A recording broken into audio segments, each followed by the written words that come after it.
fraternelle bienvenue à chacune et à chacun d'entre vous. Bienvenue à ceux qui nous visitent. Vous êtes ici chez Dieu et nous sommes heureux d'être ensemble et de partager ces moments. Une chaleureuse et fraternelle bienvenue aussi à celles et ceux qui nous suivront par la vidéo.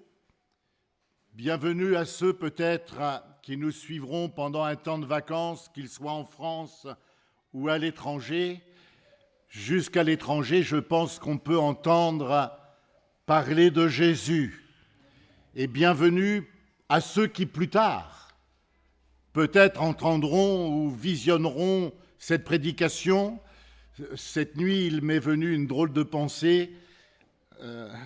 Il n'y a pas dans la parole de Dieu une DLC, une date limite de consommation. On peut toujours entendre la voix de Dieu d'une manière ou d'une autre. Alors à chacune et à chacun d'entre nous, nous souhaitons la bienvenue et nous souhaitons surtout la bienvenue au Seigneur Jésus au milieu de nous. Nous allons poursuivre ces moments par le chant du chœur 248. Quel bonheur! Jésus vient, sa gloire apparaît. Quel bonheur, Jésus vient, sa gloire apparaît, il revient, déjà la clarté de sa lumière paraît, il revient, que tous ces rachetés entonnent un chant d'amour et de foi, car pendant l'éternité, ils régneront avec le roi. Oui, Jésus vient, proclamons partout sa victoire. Jésus vient, il vient. Quel bonheur, Jésus vient, sa gloire apparaît, il revient. Déjà la clarté de sa lumière paraît, il revient, que tous ces rachetés entonnent un chant d'amour et de foi, car pendant l'éternité, ils régneront avec le roi. Oui, Jésus vient, proclamons partout sa victoire. Jésus vient, il vient. Amen, oui, Jésus vient. Mais je crois que Jésus est déjà là, au milieu de nous ce matin. Alors, je voudrais poursuivre par le 200 et dire dans ces paroles non. Il n'existe pas un amour si puissant, si merveilleux pour moi que l'amour de mon Sauveur, parce que quand Jésus vient, il vient avec son amour.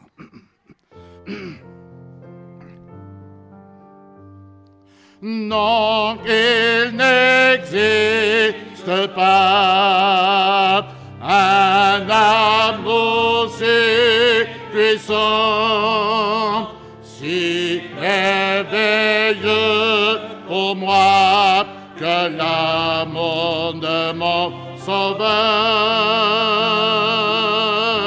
Je n'ai besoin de rien, car en lui j'ai tout trouvé, et je me sens aimé d'un bon et tendre berger. Non, il n'existe pas un amour si puissant, si merveilleux pour moi que l'amour de mon Sauveur. Je n'ai besoin de rien, car en lui j'ai tout trouvé, et aimé d'un bon et tendre berger. Amen. Et quand Jésus vient, oui, il vient avec son amour, mais je crois qu'il y a quelque chose d'aussi grand que son amour, c'est la paix qu'il met dans mon cœur, la paix qu'il met dans ton cœur, ma sœur, mon frère. C'est pourquoi je veux chanter avec vous. Il est ma paix, car lui seul a renversé le mur qui m'empêchait d'approcher de Dieu. Il est ma paix, car lui seul a renversé le mur qui m'empêchait d'approcher de Dieu. Il est ma paix, car lui seul a renversé le mur qui m'empêchait d'approcher de Dieu. Je peux me décharger sur lui de tout souci. Il est ma paix, il est ma paix. Je peux me décharger sur lui de tout souci. Il est ma paix, il est ma paix. Gloire à Dieu. Alors après avoir chanté « Quel bonheur, Jésus vient », après avoir chanté « Non, il n'existe pas un amour si puissant », après avoir chanté « Il est ma paix », je voudrais chanter avec vous les paroles du 128. Je sais qu'un jour, mes yeux verront Jésus. Aujourd'hui, nous le rencontrons, nous le voyons par la foi, mais je sais qu'un jour, mes yeux verront Jésus. Je sais qu'un jour, mes yeux verront Jésus. Je sais qu'un jour, mes yeux verront Jésus. Si je marche jusqu'au bout, par la foi et malgré tout, je sais qu'un jour mes yeux verront Jésus. Je sais qu'un jour mes yeux verront Jésus. Je sais qu'un jour mes yeux verront Jésus. Si je marche jusqu'au bout, par la foi et malgré tout, je sais qu'un jour mes yeux verront Jésus. Et enfin, pour finir avec les chœurs, j'ai choisi ce chœur que nous chantons souvent, mais qui, je crois, doit être la position constante du chrétien. Ce sont les paroles du 240. « Prosternez-vous devant votre roi, adorez-le de tout votre cœur, faites monter vers sa majesté des chants de gloire pour votre roi des rois. » C'est notre roi des rois.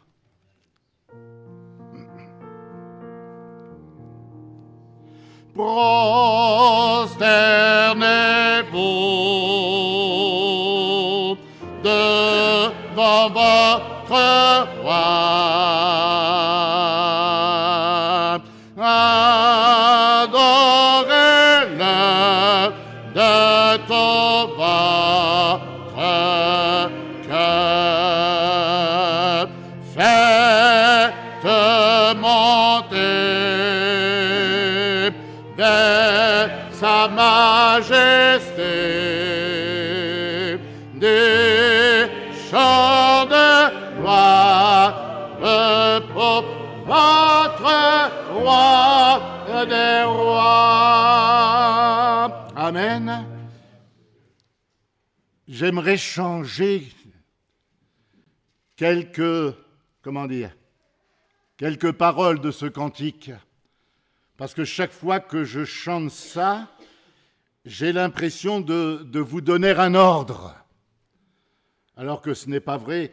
Pourrions-nous chanter « Prosternons-nous devant notre Dieu, adorons-le de tout notre cœur, faisons monter vers lui, vers sa majesté des chants de gloire. Pour notre roi des rois ensemble, nous voulons le célébrer et l'adorer.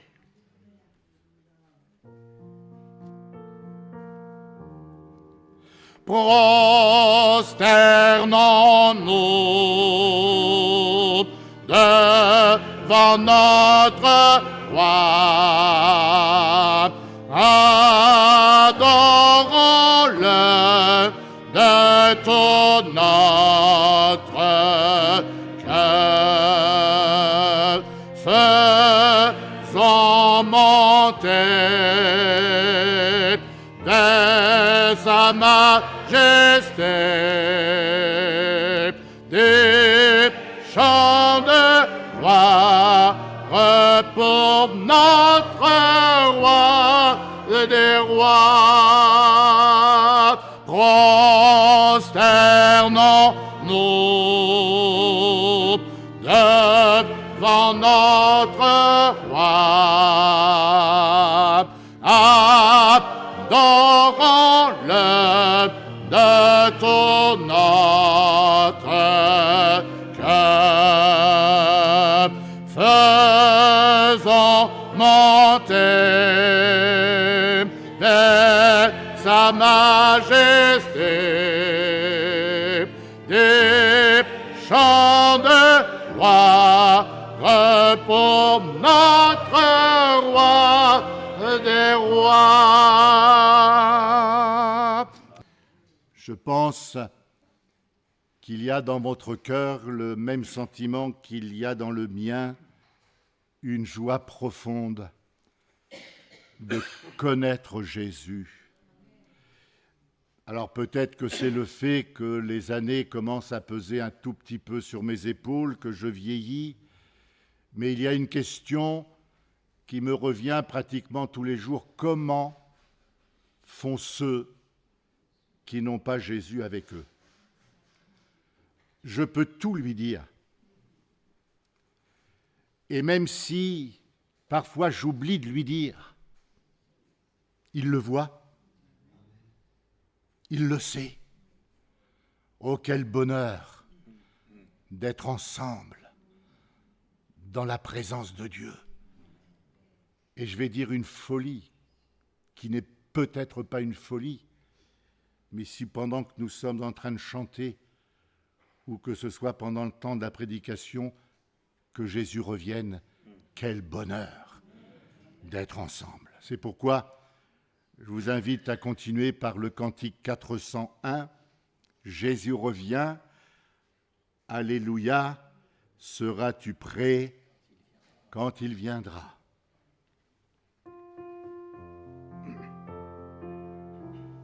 Jésus revient, Alléluia. Jésus revient, Alléluia. Seras-tu prêt quand il viendra? Alléluia, Alléluia. Si tu es prêt, il te prendra. Si tu es prêt, il te prendra. Si tu dis, tu régneras. Alléluia, alléluia. Et avec lui, tu régneras. Et avec lui, tu régneras. Et à ses pieds, tu te tiendras. Alléluia, alléluia. Et à ses pieds, tu te tiendras. Et à ses pieds, tu te tiendras. En lui tu te réjouiras. Alléluia, alléluia. En lui tu te réjouiras. En lui tu te réjouiras. En entonnant alléluia, alléluia, alléluia. Oui, Jésus revient. Amen. Je ne sais pas comment vous avez vécu le culte de dimanche dernier.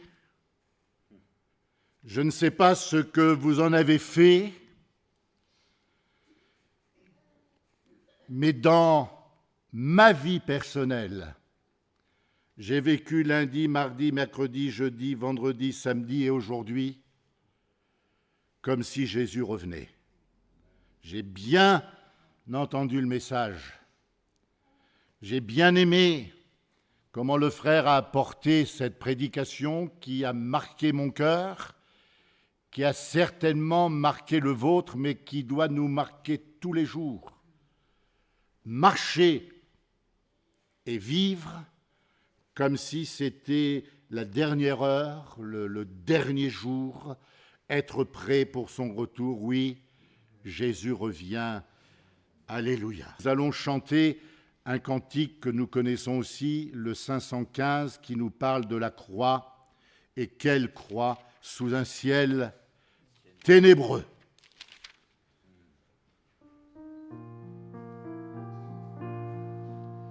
Sous un ciel ténébreux, là au-dessus, la colline symbole de notre salut.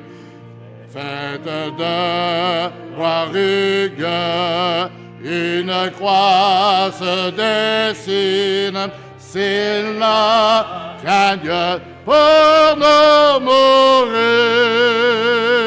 Vieille croix, bois maudit du calvaire, nos fardeaux, joug facile et léger. Pour te suivre, mon chemin solitaire, le Sauveur m'invite à m'en charger. Il gravit Golgotha dans la paix et la honte, pour lui sous cette infâme bois. Et maintenant il veut qu'à sa suite je monte en portant avec lui sa croix. Vieille croix, bois maudit du calvaire, nos fardeaux, joug facile et léger. Pour le suivre, mon chemin solitaire,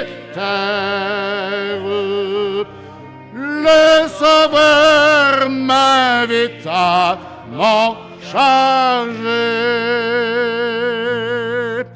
il souffrit là pour moi, le pécheur misérable, les tourments d'un horrible sort.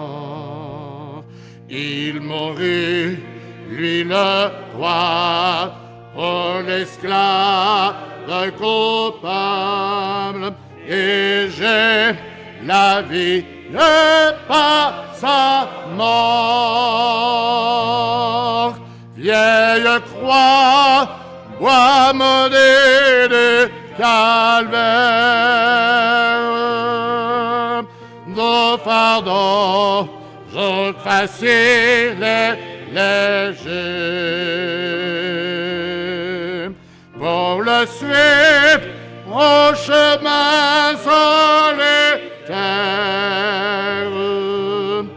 le Sauveur m'invite à m'en charger. Ne soyez pas étonnés ou surpris que je conduise les chants et que je prêche. C'est un concours de circonstances dû à des modifications de planning. Mon pasteur ne devait pas être là ce matin, mais il a été remplacé à Rouen et très fraternellement et très chaleureusement, il m'a demandé si j'acceptais qu'il me remplace ce matin. Je crois, mon frère, que c'est la première fois que je te dis non. Alors, c'est un nom fraternel, un nom chaleureux, mais c'est un nom qui trouve sa source dans le message que Dieu a mis sur mon cœur. Quand mardi soir, il s'est proposé, je dis, écoute, Gilles, tout est calé, tout est prêt, même mes chants. Alors il m'a dit, je te laisse. Je le remercie pour son humilité, pour sa simplicité. C'est un bonheur de travailler ensemble. Je vais me faire un peu plus petit ce matin. J'ai Julien au fond qui me regarde, j'ai Jean-Claude qui m'écoute. Waouh! Mais il y a Dieu qui nous écoute, qui sonde nos cœurs. Alors, le message que le Seigneur a mis sur mon cœur, comme nous avons cette grâce d'avoir de la part du serviteur de Dieu le planning sur plusieurs mois, quand j'ai eu fini ma dernière réunion, je savais que je serais là aujourd'hui. Puis là, dans la présence de Dieu, dans la prière, on dit « Seigneur, qu'est-ce qu'il faut que je dise? Conduis-moi, enseigne-moi, montre-moi. » Et puis, il y a 15 jours, 3 semaines, le Seigneur m'a arrêté plusieurs fois sur ce que nous allons voir ensemble, tout simplement ce matin. Mais dimanche matin, quand j'ai entendu le message du frère Faisal Abdelaziz, quand il a parlé des chrétiens qui étaient tous ensemble chaque jour assidus au temple et qu'ils vivaient cette journée comme si c'était la dernière, j'ai donné un coup de coude à mon époux, j'espère que tu n'as pas un bleu, en lui disant « J'ai le message de la suite de ce dimanche-là et ce matin. C'est pour moi une suite logique du message de dimanche dernier. » Alors vous allez comprendre tout de suite. Nous allons lire ensemble dans l'évangile de Matthieu au chapitre 24 et au verset 1er.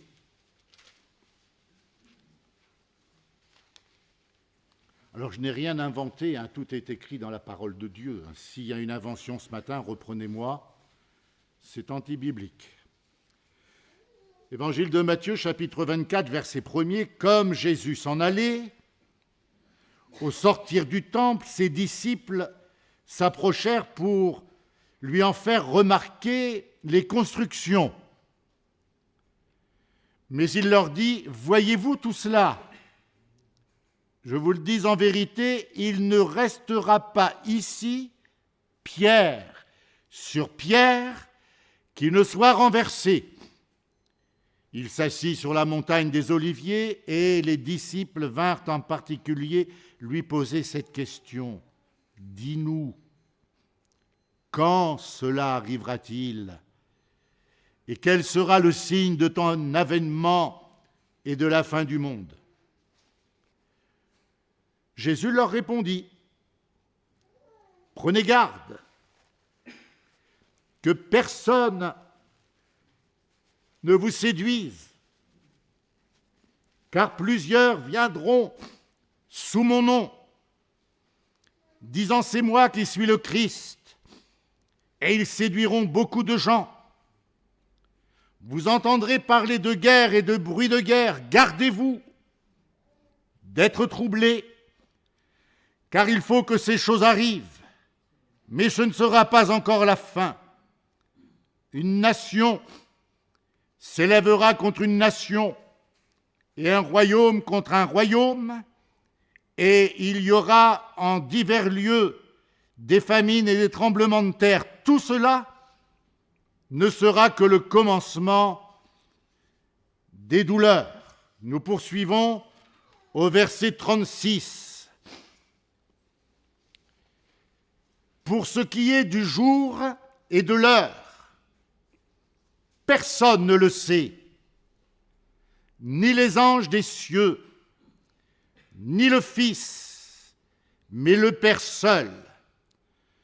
Ce qui arriva du temps de Noé arrivera de même à l'avènement du Fils de l'homme, car dans les jours qui précédèrent le déluge, les hommes mangeaient et buvaient, se mariaient et mariaient leurs enfants, jusqu'au jour où Noé entra dans l'arche.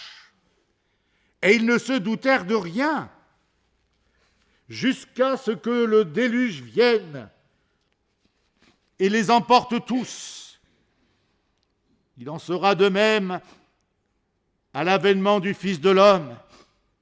Alors de deux hommes qui seront dans un champ, l'un sera pris et l'autre laissé, de deux femmes qui moudront à la meule, l'une sera prise et l'autre laissée. Veillez donc, puisque vous ne savez pas quel jour votre Seigneur viendra. Veillez donc.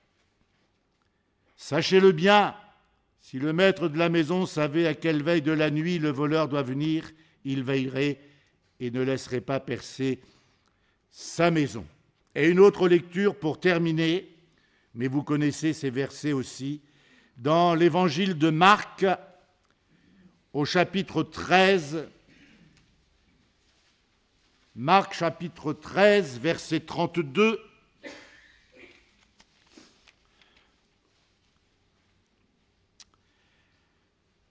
Pour ce qui est du jour ou de l'heure, personne ne le sait, ni les anges dans le ciel, ni le Fils, mais le Père seul.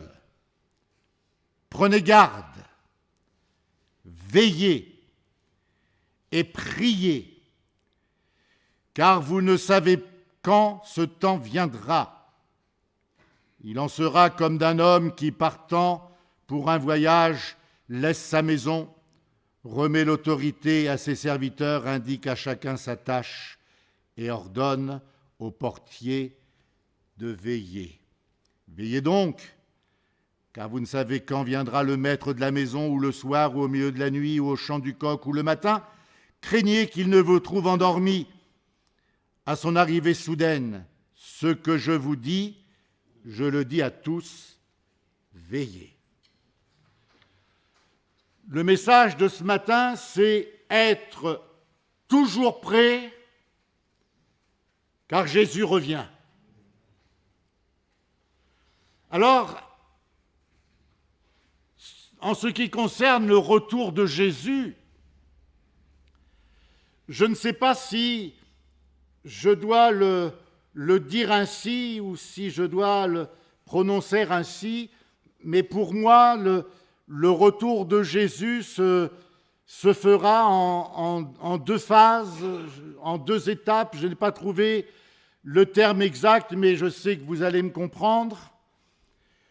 Parce que Jésus revient sur les nuées du ciel.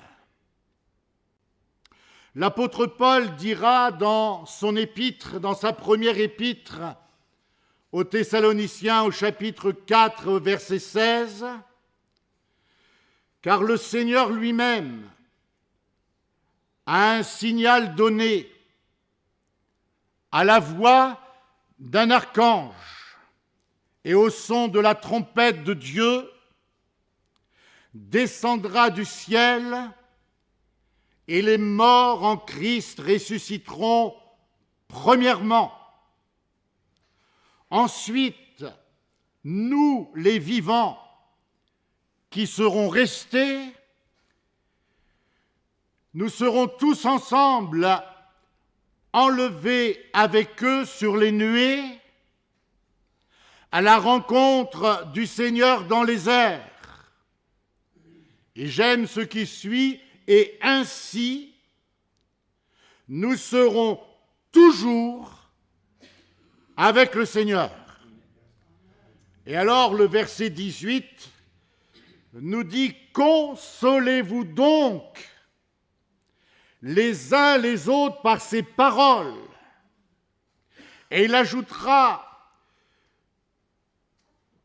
dans l'Épître aux Corinthiens, au chapitre 15 et au verset 51, « Voici, je vous dis un mystère, nous ne mourrons pas tous, mais tous nous serons changés en un instant, en un clin d'œil. » Le retour de Jésus se fera d'une telle rapidité que celui qui n'est pas réellement prêt n'aura pas le temps de se préparer. Alors, à la lecture de tous ces versets, j'entends le moqueur. J'espère qu'il n'y a pas ce genre de réflexion ou de pensée dans le cœur d'un ou d'une, mais j'entends le moqueur qui dit « Mais tes histoires de guerre, tes histoires de famine, mais ça dure depuis le temps et l'éternité. » Oui. Mais enfin, en étant honnête, ne restons pas sur un plan spirituel, mais humainement. Je suis plus Joël sauvé, je suis Joël homme. Je suis obligé, en tant qu'homme. Enfin, je suis dans ma 73e année, donc je commence à avoir entendu et vu des choses. Je n'ai jamais entendu ce que j'entends et je n'ai jamais vu ce que je vois. C'est de plus en plus moche, pour ne pas dire de plus en plus pourri, les bruits de guerre, mais ce n'est pas des bruits de temps en temps, c'est constamment et pas seulement à un seul endroit, mais ça se multiplie, ça se multiplie, ça se multiplie. Et l'iniquité, que dire de l'iniquité quand j'entends ce que j'entends et ce que je lis des informations, je dis Seigneur, viens bientôt, j'ai besoin de toi. Alors oui, Jésus revient. Mais la parole de Dieu nous laisse ce matin ce petit mot de l'apôtre Paul en un clin d'œil. Alors, j'ai recherché comment je pouvais mesurer un clin d'œil. Un clin d'œil, c'est entre 100 et 400 fois plus court qu'une seconde. Vous avez vu une seconde? Vous divisez ça par 400, imaginez-vous. Ben ça, c'est le retour du Seigneur. Ce qui veut dire que ce matin, le temps que je ferme les yeux, plaque, le Seigneur est revenu. J'ai pensé au retour de Jésus. Les morts en Christ ressusciteront premièrement. Alors je ne sais pas si j'ai raison, mais les millions qui sont sous terre, la Bible nous dit qu'ils ressusciteront premièrement. Alors je me suis posé la question, est-ce que les tombeaux vont s'ouvrir? Je ne sais pas. Mais je sais ce qui s'est passé pour Jésus. On l'a mis dans cette grotte et on a fermé avec une pierre, et la Bible nous dit très lourde. Et le premier jour de la semaine, 3 femmes, Marie de Magdala, Marie, mère de Jacques, et Salomé montent, excusez-moi l'expression, je vais la prendre à notre vie d'aujourd'hui, montent au cimetière. Et en cours de route, elles se disent, mais on vient pour embaumer le Seigneur, qui va pouvoir bien nous aider à rouler la pierre? Bien écoutez, elles arrivent et la pierre est roulée. Quand l'apôtre Pierre va être mis au courant par ces femmes de ce qui vient de se passer, de ce qu'elles ont vu, l'apôtre Pierre nous dit, dans l'évangile de Luc, la Bible nous dit que l'apôtre Pierre va courir pour voir de ses yeux. Et qu'est-ce qu'il voit? Il voit que les linges étaient pliés et que le corps de Jésus n'était plus là. Alors, j'imagine le retour de Jésus. Tous ceux qui nous ont quittés, nos bien-aimés, que nous pleurons, nos bien-aimés qui nous ont fait souffrir à un moment donné parce qu'ils nous ont quittés, premièrement, partiront à la rencontre de l'époux. Et nous, derrière, nous les suivrons. Quel bonheur! Cette rencontre là-haut, avec le Seigneur notre Dieu, notre Sauveur. Oh, nous attendons ce glorieux retour. J'imagine facilement les premiers titres des journaux. J'imagine facilement les premiers titres des télévisions, TF1, Antenne 2 et tout ce que vous voudrez, BFM TV, CNews. Il s'est passé quelque chose, mais quelque chose qui a été annoncé des milliers d'années avant et que le monde a refusé. C'est que Jésus était venu sur la terre pour sauver l'humanité. Et il avait dit qu'il reviendrait chercher les siens. Et ça s'est produit. Où seras-tu, mon frère? Où seras-tu? Où serai-je? Parce que je peux défaillir. Oh Jésus, tiens-moi par ta forte main. Je comprends le message de dimanche dernier, vivre chaque seconde de ma vie en m'attendant au Seigneur Jésus. Et si l'on me frappe sur une joue, eh bien je tends l'autre parce que Jésus vient me chercher. Parce que Jésus me prend. Si on me prend mon manteau, eh bien je lui laisse. Parce que Jésus m'a préparé quelque chose de glorieux. Là-haut dans son ciel de gloire. Oh!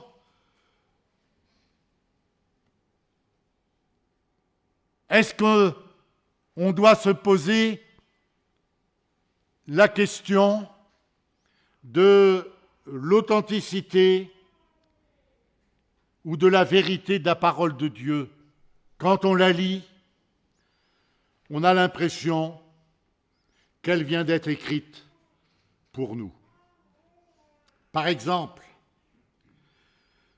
dans le livre de Luc au chapitre 17 au verset 34, je le lis exprès pour nous encourager. Je vous le dis en cette nuit-là, c'est Jésus qui parle, hein. C'est Jésus qui parle. Je vous le dis en cette nuit-là, de 2 personnes qui seront dans un même lit, l'une sera prise et l'autre laissée. De deux femmes qui moudront ensemble, l'une sera prise et l'autre laissée. De deux hommes qui seront dans un champ, l'un sera pris et l'autre laissé. Je trouve dans ce verset toute la sagesse de Dieu, toute la puissance de Dieu, parce qu'il n'est pas tributaire du système solaire que nous connaissons. Il sait bien que pendant que la lumière brille dans un coin de notre terre, il y a une autre partie qui est dans la nuit. Alors il pense à ceux qui sont dans la nuit et qui dorment, qui se reposent. Il dit, si à ce moment-là, cette partie de la terre est dans l'ombre, eh bien, de deux personnes qui seront dans un même lit, qui dormiront, l'une sera prise, l'autre laissée. Et puis là où il fait jour, celui qui travaille, l'un sera pris et l'autre laissé. Quelle grandeur de Dieu! Forcément, c'est lui qui a créé les cieux et la terre.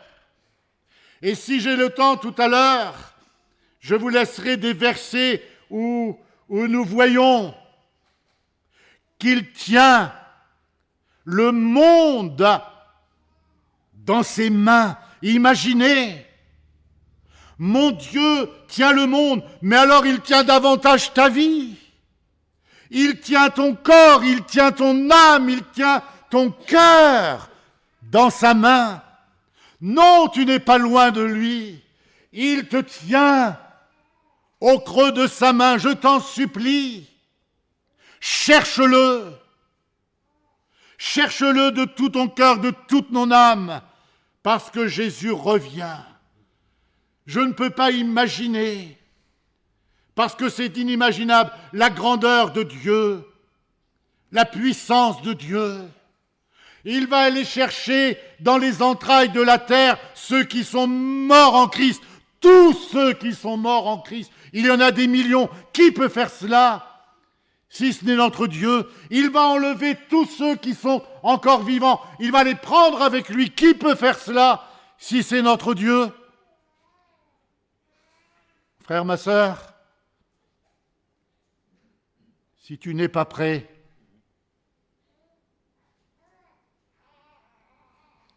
je n'ai pas besoin d'en dire plus long.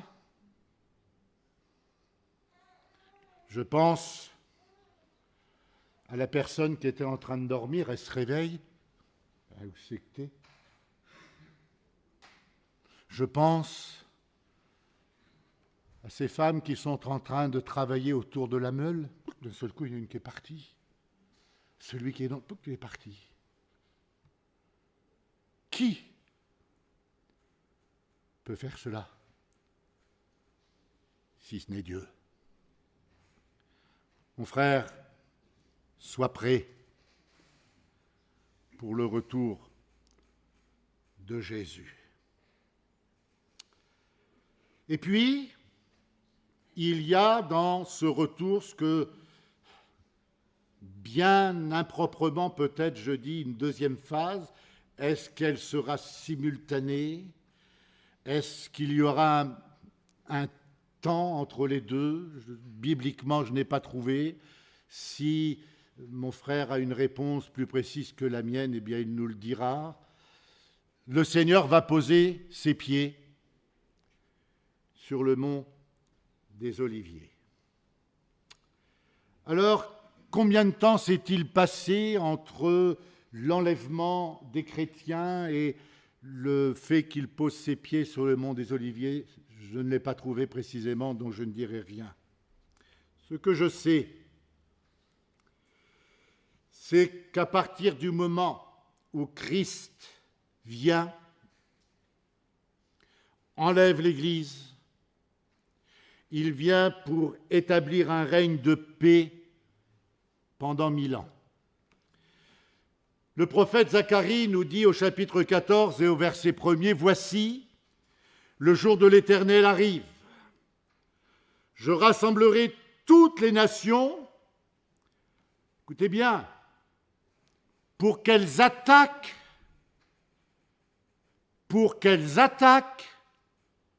Jérusalem. Ses pieds se poseront en ce jour-là sur la montagne des Oliviers, qui est vis-à-vis de Jérusalem. La montagne des Oliviers se fendra par le milieu, à l'Orient et à l'Occident. Et Zacharie ajoute, ce sera un jour unique, connu de l'Éternel. Alors j'ai attisé ma curiosité et j'ai trouvé, alors ne prenez pas ça comme parole d'évangile, prenez comme parole d'évangile ce qui est écrit. Mais j'ai trouvé que dans le début du XXe siècle, dans les années 1910-1915, des savants auraient remarqué une faille sous le mont des Oliviers qui pourrait se fendre en deux. Alors, bien sûr, il y a des voix qui se sont élevées et qui ont dit « Mais non, c'est faux, vous êtes conditionnés par les Écritures. » Enfin, toujours est-il que des savants ont trouvé qu'il y avait une faille sous le mont des Oliviers. Alors, comme des savants ont dit cela et d'autres ont dit le contraire, je me suis dit, qu'est-ce que je vais dire à mes frères et à mes sœurs? Alors, je vais employer quelque chose que je n'ai jamais employé. J'ai interrogé l'intelligence artificielle. Je dis, tiens, qu'est-ce qu'elle va nous dire? Ce n'est pas parole d'évangile non plus, mais c'est intéressant. L'intelligence artificielle parle d'une faille qui, pour l'instant, serait plus à l'est vers Jéricho. Mais elle ajoute, et je cite, « Mais il y a un point très intéressant, cela n'exclut pas des failles secondaires sous Jérusalem et sous le mont des Oliviers, car la région est tectoniquement déformée et comporte plusieurs fractures et plusieurs structures géologiques. » L'intelligence artificielle n'arrive pas à démentir ce que dit la Bible. Et je crois davantage ce que dit la parole de Dieu dans le livre de Zacharie, quand le Seigneur va poser ses pieds sur la montagne des Oliviers, elle se fendra en deux et ouvrira une grande vallée. Ça, c'est pour Israël. Pour nous, parce que c'est ce qui nous intéresse au premier point, il nous faut être prêts pour son retour. Et j'ai voulu lire avec vous, dans l'évangile de Marc au chapitre 13, et nous avons lu au verset 33, le Seigneur Jésus qui laisse 3 exhortations. 1. Prenez garde. 2. Veillez. 3. Priez. Prenez garde. C'est faire attention, être prudent, se méfier d'un danger qui pourrait apparaître, se méfier d'un risque qui pourrait survenir, se méfier d'une personne. Prenez garde. L'apôtre Pierre dira dans sa première épître, « Votre adversaire, le diable, rôde comme un lion rugissant, cherchant qui il va dévorer. » Il dira encore aux Thessaloniciens, au chapitre 2, au verset 3, « pardonnez-moi de citer plus la parole de Dieu que mes paroles, que personne ne vous séduise, d'aucune manière, car il faut que l'apostasie soit arrivée avant et qu'on ait vu naître l'homme du péché, le fils de la perdition, l'adversaire qui s'élève au-dessus de tout ce qu'on appelle Dieu ou de ce qu'on adore, jusqu'à s'asseoir dans le temple de Dieu, se proclamant lui-même Dieu. Même cela, il faut faire attention à ceux qui se prennent pour Dieu ou au-dessus de Dieu, qui pourraient nous entraîner parce qu'ils vont faire des miracles, comme Jésus fait des miracles. Tout ça pour nous séduire et pour nous entraîner. Prenez garde, dira Jésus dans Matthieu 24, 4, prenez garde que personne ne vous séduise. Dans Marc, Jésus dira, prenez garde à ce que vous entendez. Il faut entendre ce qui sort de la parole de Dieu. N'écoutez pas ce qui sort de ma bouche. Il peut y avoir des erreurs, il peut y avoir des interprétations, mais écoutez ce qui sort de la parole de Dieu. Elle ne trompe pas, elle ne ment pas, elle ne triche pas, elle ne nous induit pas en erreur, elle nous garde dans le sentier droit, dans le sentier pur, dans le sentier saint, mais surtout dans le sentier qui nous emmènera avec lui à sa rencontre dans les airs. Oh, que la parole de Dieu s'incruste dans mon cœur et dans mon âme. Et l'apôtre Paul dira aux Philippiens au chapitre 3, verset 2, « Prenez garde aux chiens, prenez garde aux mauvais ouvriers, prenez garde aux faux circoncis. » Combien de fois il m'est arrivé en parlant avec des jeunes qui ont fait partie de mon groupe de jeunesse, qui vont vous dire « Mais ça, c'était le vieux temps. Les ailes de la foi. » Enfin, faut vivre avec son temps. Je leur ai dit oui. Oui, je vis avec mon temps. Je vis avec mon temps. Je vis avec le temps de ceux qui ont été inspirés par le Saint-Esprit pour mettre des cantiques sur des feuilles avec des musiques. Ah oui, je vis avec mon temps. Oui, mais c'est pas comme ça qu'on attire les autres. Bon, il faut arrêter la conversation. Hein, je ne vais pas dire si irrécupérable, parce que derrière, je prie pour eux. Mais je dis, Seigneur, si tu reviens tout de suite, tu te rends compte, ils sont en train de danser sur la plateforme dans l'église Intel. Alors, pas pour juger les... On n'est pas là. Mais pendant ce temps-là, Jésus revient et eux, ils chantent des Alléluia en dansant. C'est celui qui va se tenir aux pieds de Jésus. C'est celui qui va se tenir dans l'humilité devant la face de Dieu,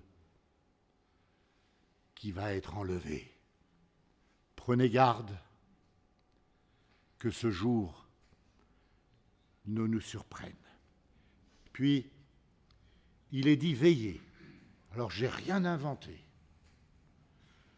Parce que je dis que l'église qui va partir à l'encontre de l'époux, c'est une église qui veille. Et je crois que, oui, on ne peut pas dissocier veiller et prier. Veiller, alors je n'ai pas cherché le dictionnaire, il dit des choses intelligentes, mais j'ai cherché dans la parole de Dieu. Veiller, c'est rester attentif, vigilant, prêt au retour de Dieu. Veiller, c'est rester fidèle à ses enseignements. Veiller, c'est être dans un état permanent de préparation à sa rencontre. Mon frère, ma sœur, il faut que tout de suite,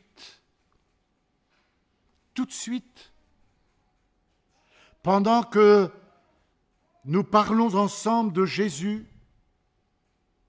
il faut que tout de suite dans mon cœur, le Saint-Esprit me montre ce qui m'attache encore trop fort à la tête. Il faut que j'apprenne à veiller sur mes projets, à veiller sur mon avenir. Est-ce que je le bâtis sur, comment expliquer cela, sur une profession un petit peu plus riche? Est-ce que je recherche une position sociale plus élevée? Ou est-ce que je recherche la présence de Dieu pour me conduire, pour me diriger? Est-ce que mes plans pour demain sont des plans dans lesquels il y a l'approbation de Dieu? Est-ce que j'attends de mes lendemains, si Dieu tarde? Est-ce que j'attends dans mes lendemains un accroissement, et je vais vous décevoir, pas du monde, de la connaissance de Jésus? Est-ce que ma recherche, c'est de plaire à Dieu? Je vais vous dire quelque chose. Chaque jour,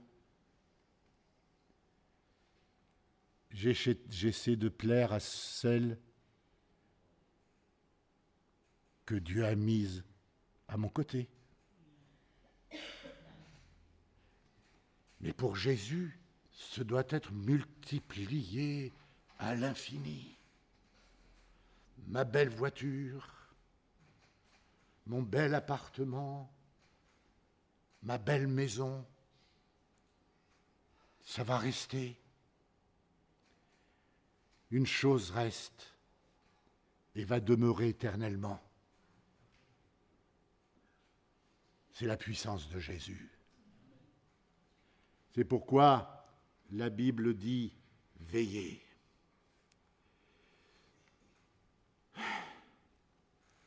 Écoutez ce que Jésus dit à ses disciples dans Marc 13, 36. « Craignez qu'il ne vous trouve endormis à son arrivée soudaine. » Si Jésus dit cela à ses disciples, alors que Jésus est encore avec eux, combien mon oreille et mon cœur doivent être en alerte et dire « Seigneur, oh, ne permets pas que je m'endorme alors que je me repose la nuit. » Oui, prions pour le serviteur de Dieu qu'il trouve du repos la nuit. Prions pour ceux qui ont le sommeil léger. Ce n'est pas de ce sommeil-là.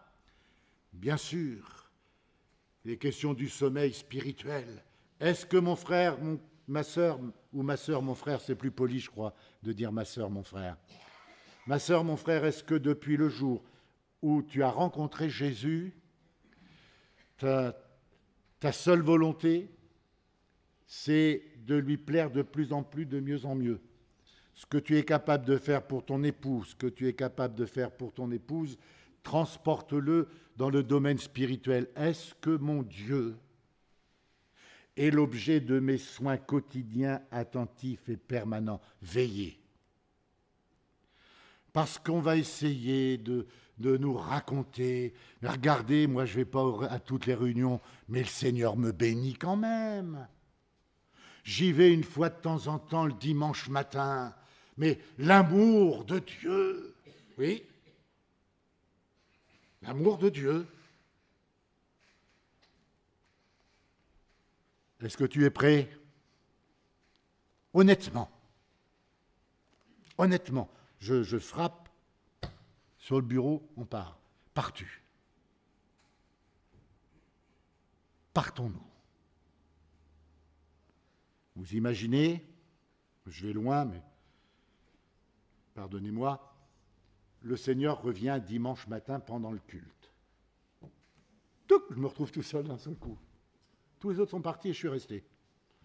Alors, je ne vais pas parler de vous, je vais parler que de moi. Ah, Seigneur, oui, je savais. Oui, tu le sais depuis longtemps. Hein. Seigneur, ouvre-moi, regarde, je suis à la porte. J'ai pas tué, j'ai pas volé. Je ne t'ai jamais connu. Ah. C'est comme ça que ça va se passer. Alors, je vais terminer par prier. J'ai encore beaucoup de choses à dire, mais de toute façon, vous avez tout compris. Alors même si je prêchais encore pendant 1 heure, vous avez déjà compris. Priez.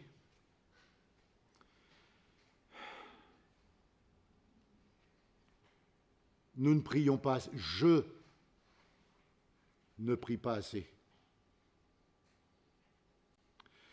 Ce Dieu, je mesure ce que je veux dire, ce Dieu, il attend que je le prie. Parce qu'il veut m'exaucer. Quand il dit prenez garde, veillez et priez, mais la prière ce n'est pas pour qu'elle tombe dans un vase et qu'elle reste dans le vase et qu'elle soit pour toujours dans le vase. Il se fait l'interprète auprès du Père de nos prières et de nos intercessions. Il recueille nos prières dans des corbeilles d'or. Il est celui qui a tout mis en œuvre pour exaucer nos prières. Et où je suis le mardi soir? Où est-ce que je vais le mardi soir alors que je reçois une lettre timbrée qui vient du ciel et qui m'invite à la réunion de prière? Il peut y avoir des circonstances. On peut tout comprendre, hein? Mais est-ce que Jésus le comprend? Est-ce que Jésus le comprend? Prier. Pourquoi faire? Parce qu'il exauce. Parce qu'il répond. Parce qu'il est celui qui nous attend sur ce chemin-là, sur cette voie-là. Et la prière nous tient en éveil, nous tient en réveil pour le jour inattendu du retour de Jésus. Alors nous serons peut-être en train de chanter des cantiques, mais notre cœur est rempli de prières et d'intercessions. Nous serons peut-être au volant de la voiture, vous imaginez, à 130 sur l'autoroute, le chauffeur il s'en va. Pas grave pour la voiture.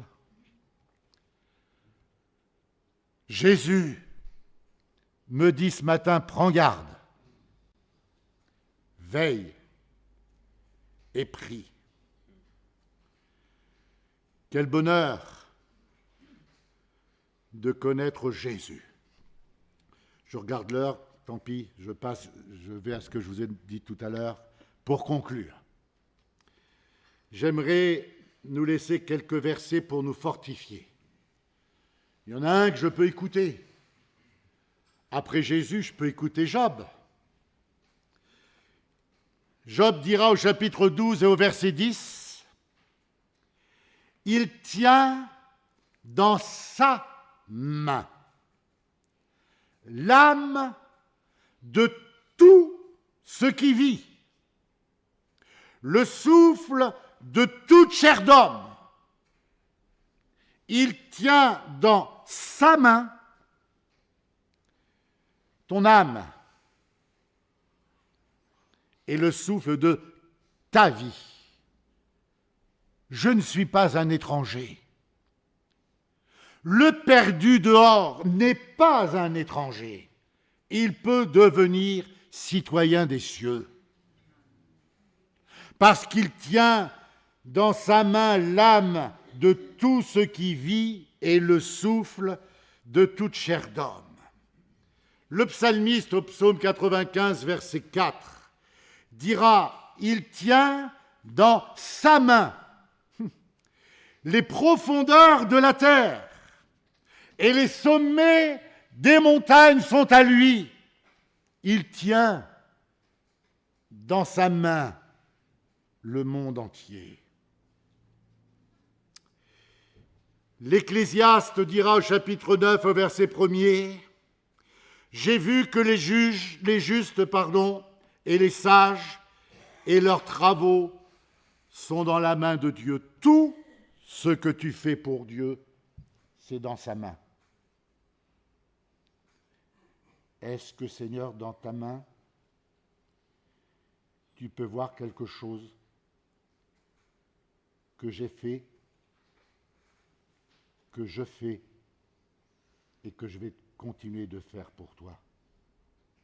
Tout ça, ça tient dans sa main.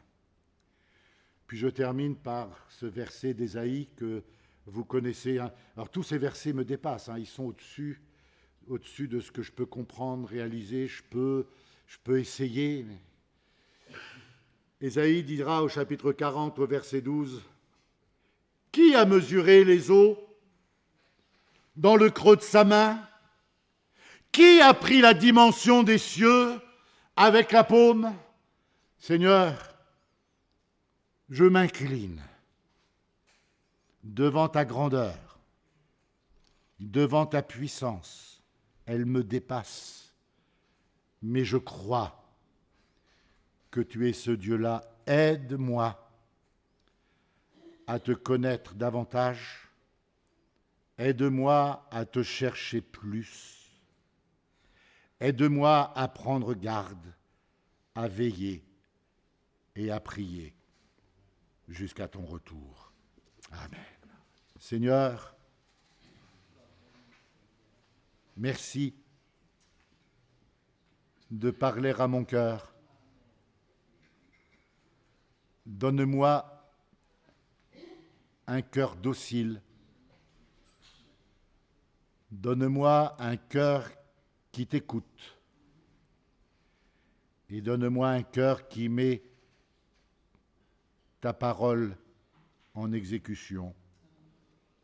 Seigneur, je ne sais pas quand tu reviens, mais tu reviens.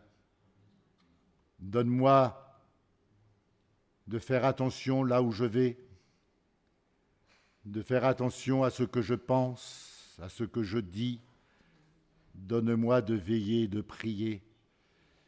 Seigneur, pour que, quand tu vas revenir, je ne sois pas surpris. Bénis l'Église tout entière, le messager que tu as placé à la tête de ton Église.